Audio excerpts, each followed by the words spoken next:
আসসালামু আলাইকুম। আমি আজকে এই পবিত্র জুম্মার দিনে একটা গুরুত্বপূর্ণ আলোচনা করব। সেটা হচ্ছে কি,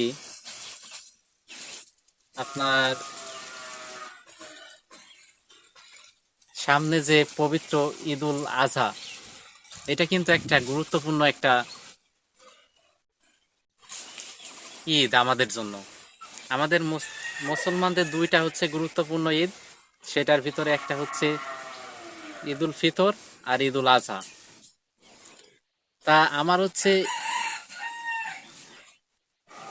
ঝিনাইদহ জেলাবাসীর যারা দেশে এবং বিদেশে অবস্থান করছে সবাইকে পবিত্র ঈদুল আজহার শুভেচ্ছা। আমার এই ভিডিওতে আসার কারণ হচ্ছে, আগামী যে এমপি নির্বাচন হবে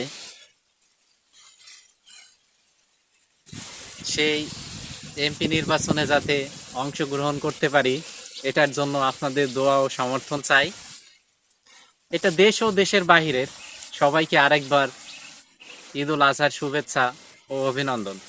সবার ঈদ যেন সুন্দরভাবে কাটুক। আরেকটা বিষয় হচ্ছে কি, নির্বাচনের তো এখনো অনেক দেরি। আপনারা যদি এখন থেকেই নির্বাচনের প্রচারণা চালাইতে পারেন, তাহলে একটা জিনিস কি, আপনার কোনো কিছুকেই ছোটভাবে নেওয়া যাবে না। কারণ কি জানেন, হয়তোবা আমার এই স্ট্যাটাসে অনেকে অনেক কিছু মন্তব্য অনেক কিছু করতে পারে, আসলে এটা কিছু না।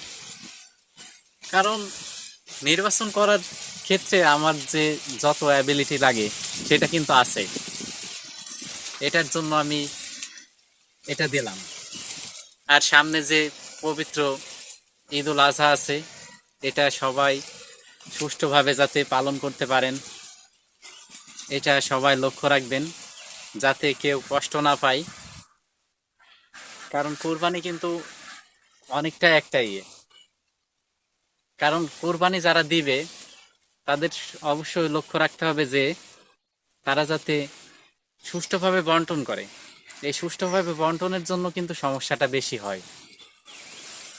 তিনটি ভাগ করবেন, কোনো কোনো জায়গায় বেশি, হয়তো নিজেরটা একটু কম রাখবেন, সমস্যা নাই, কিন্তু অন্যজনকে বেশি দেওয়ার চেষ্টা করবেন। আত্মীয়র ভাগ আত্মীয়রা দিবেন, নিজের ভাগ নিজে রাখবেন। নিজের থেকে দেখা যাচ্ছে যে আরো বেশি একটু দিয়ে দিলেন, সমস্যা নাই, কিন্তু অন্যের ভাগ আপনি নিবেন না। এটা হচ্ছে আমার অনুরোধ।